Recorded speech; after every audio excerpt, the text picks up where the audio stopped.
こんにちは、大工の翔也です。今回はダブルベッドのローベッドフレームを作っていきたいと思います。知り合いの若い設計士さんが嫁さんをもらうことになりまして、自分らのベッドフレームを作ってくれないか、ちゃっかり図面変えてきて持ってきたんで、お祝いがてら作ってみようかなと思いまして、やってみます。材料ですけども、普通の建築に使う間柱っていう材料です。30mm の 120mm、 材質は杉材です。節がありませんから大変綺麗に見えます。縁取りのベッドフレームですから大きい材料はいりません。この材料で十分です。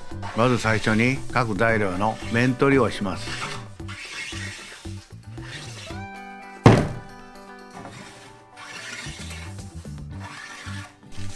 それでは各パーツを墨していきます。図面に書いてくれてあるので、墨はその通り写せばいいんで簡単です。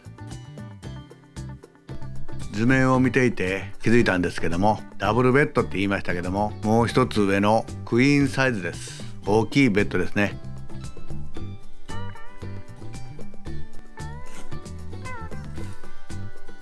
今動画でちょろんと貼った黒いテープは材料を取るときに2組ずつ墨してます。対照的に反りも反対の勝手で使います。その方がベッドの全体の狂いもないですから。そうすると墨するときに膨らみ勝手になったり反り勝手になったりするんです。それをテープで留めてやると墨を同時にするときは楽です。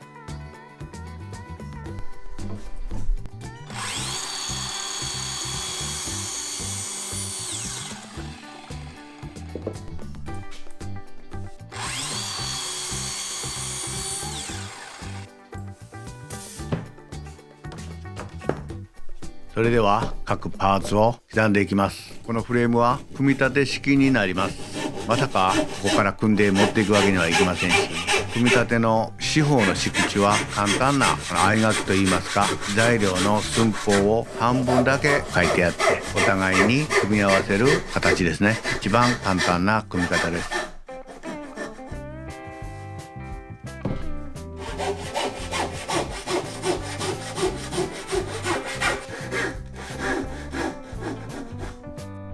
のこ目が入りましたらのみで書いていきます。のみで書く時も印のしたところへ軽くのみ打ちをしてやって、そして少し手前からのみを打っていきます。一度に真ん中へ行きますと残す部分が割れてしまいます。それと一番大事なところは、こういう薄い材料を書くときは必ずきちっと下に板を引いてください。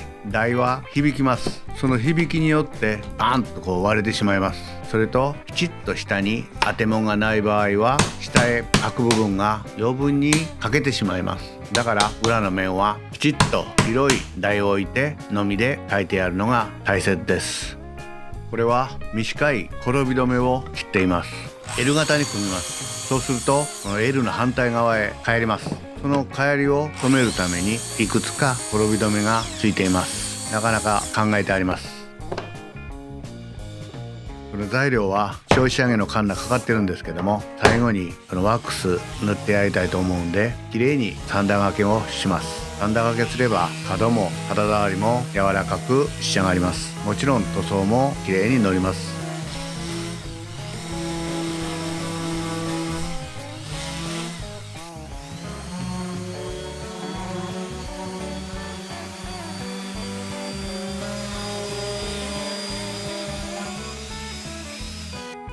各パーツを作っていきます。四角いですからもちろん4つのパーツで作ります。三方のフレームに背もたれのフレームと、その4つで形を作ります。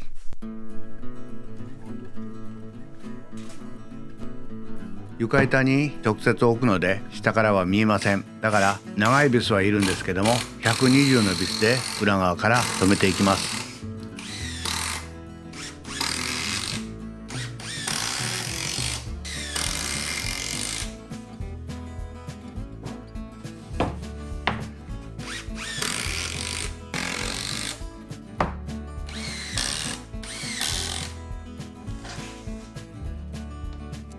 先ほど切った小さな転び止めも留めていきます。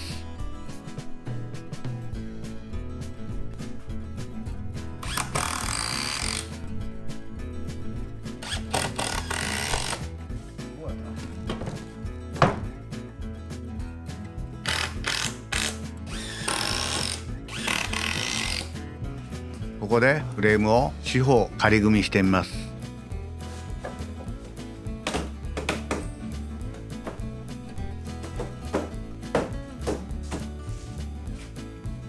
次に背もたれ部分の板を作っていきます。寸法は出ているんですけども、形はお任せということで、こういうのはあんまりしたことないんですけども、両側三方を大きく面取りしてやろうかなと思います。材料のままですと小口が少しごつく大きく見えます。だから三方だけ面を取って上品に入れてやろうかなと思います。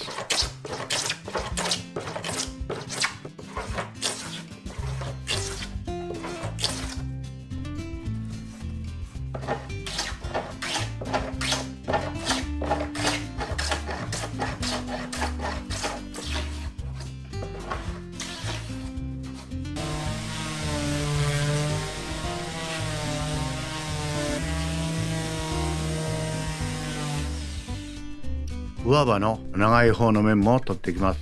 少し長いんで本当は削り台の上でするような仕事なんですけども、コンパネの上でしてるのでなかなか大変でした。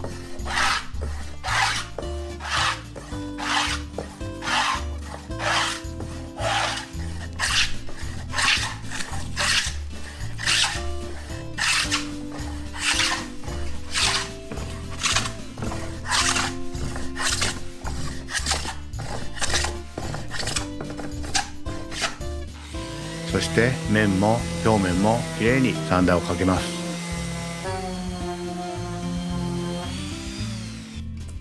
背もたれの骨組みを作っていきます。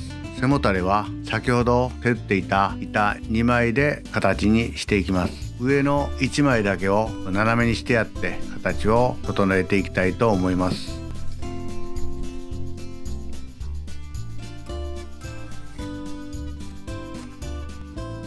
骨組みを斜めに切ります。映像では危なそうに見えますけども、丸ノコの前に手を置いていても危なくはありません。丸ノコは勝手に前へは進みません。むしろ丸ノコの後ろに手を置いた場合は危ないです。丸ノコは後ろへは無理がかかると勝手に下がります。だから板を割る時でも丸ノコの後ろへは手をつかないでください。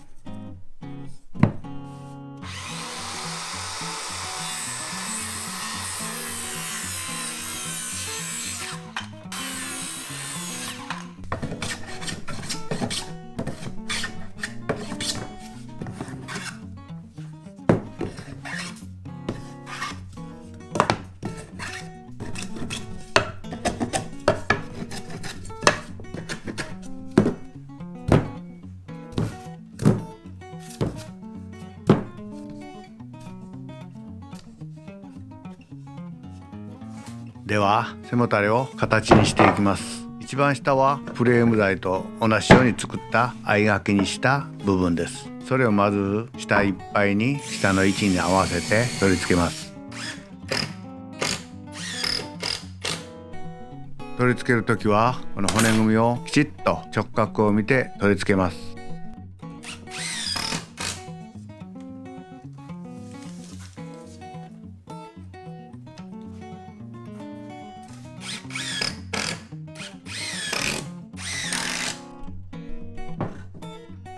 そして背もたれ部分の板を取り付けていきます。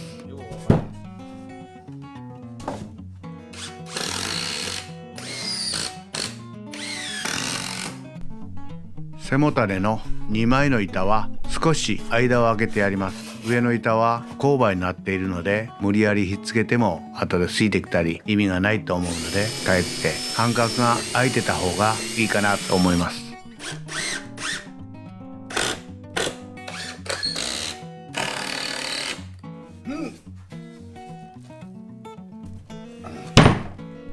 最後に骨組み隠し、かさぎみたいなもんですけども、これを打てば骨組みが上からは見えません。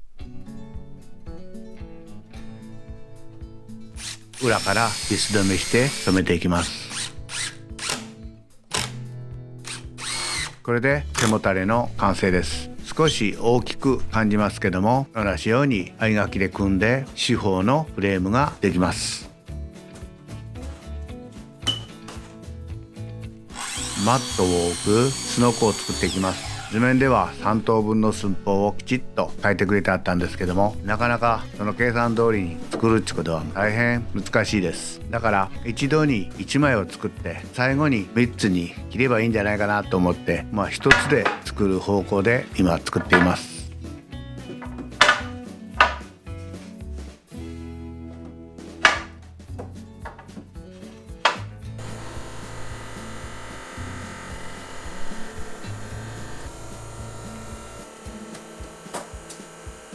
なかなか一枚一枚の間隔を隅するっていうのはめんどくさいので、だいたい定規になるような木があったんで、それを挟んで間隔を決めていきたいと思います。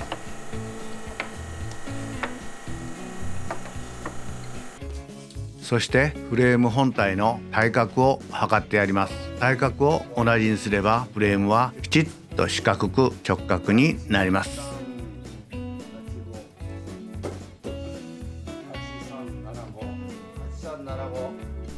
止めるのは釘でもビスでも何でもいいんですけども、今回は 4mm の38のフロアタッカーで止めていきます。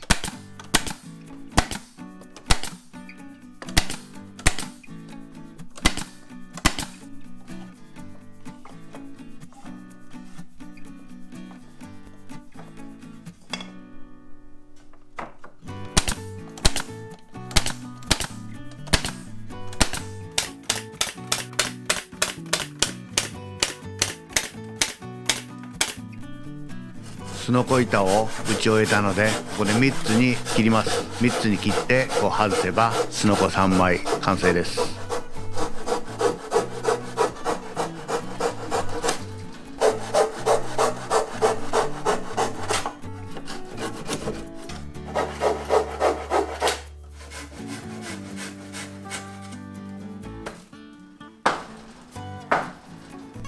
今回のワックスは蜜蝋を使いたいと思います。形状は半練りタイプ、クリーム状の少し固めの状態ですね。それをタオルになじまして塗っていきます。この蜜蝋とは蜂の巣の銅でできています。これ舐めても大丈夫です。自然にも体にも優しいワックスになっています。でも蜂蜜とは違って舐めても甘くはありません。一度でなかなか塗り込めませんけども、力を入れてすり込むように塗っていきます。杉材の赤身だけの笹木を塗り込んでやると大変綺麗に浮き上がります。綺麗ですね。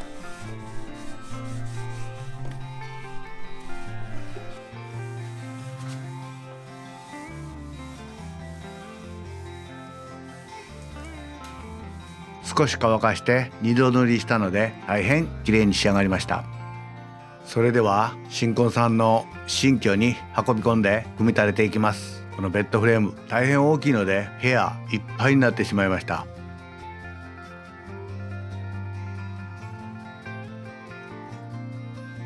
急遽このマットも膨らませて置いてみました。